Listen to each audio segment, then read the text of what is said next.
One of the most important things that they do here is show a person using the product, smiling, and most importantly, looking directly at the camera. When you click edit on the listing and you go in here and you look at the product ID type, notice how this is grayed out. This field cannot be changed, not at least manually. The solution is to do a full template upload.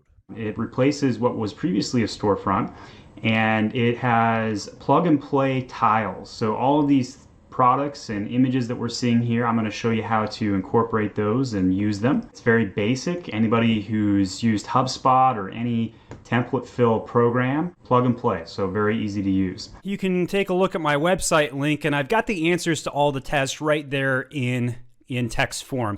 The only reason I'm doing this is because Amazon's pesticides gating makes absolutely no freaking sense, and it's triggered by keywords. It's easier to just simply pass the test than try and fight Amazon's catalog team and say, I don't need to take this test. One of the most common mistakes that are made is that somebody will upload a document and it won't be clear, legible, and complete. And let me emphasize the complete aspect. Number one, most made mistake is they'll upload like a credit card or a bank statement and they won't include every page. Go down to account info. That will load this page here.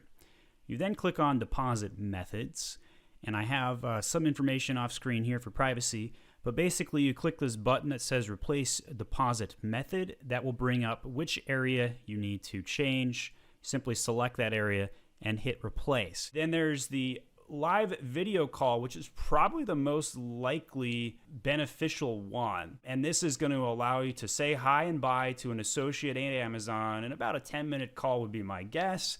And they basically just get to know you and ask a couple questions. So this is going to help take down a lot of the bad actors, as with every other mechanism that rolls out for identity verification, to take away hackers or bad actors. One of the most common ones is when you file your brand registry and it doesn't connect to your Seller Central account. It's usually because you file brand registry under a secondary user's email address instead of your admin email address, which is what you use to open the Seller Central account. So what you're going to have to do is file a ticket within brand registry to ask them to connect it to your Seller Central account. So if you ever call up IT support and you're like, hey, I got a problem with my computer, what's the first thing they say to you? Have you tried turning it off and on again? Right? Like that is like the synopsis of what I did with a dry fast. I'm turning off the body, I'm turning it back on. Rest assured, during this whole process, I was monitoring my health. If our main keywords are performing well in auto and performing worse in manual campaigns, what would you do? I would leave the auto campaign alone. Do not negate good keywords off an auto campaign. It is probably the most important thing you will have learned in this video today. You leave good things alone because the history makes a difference.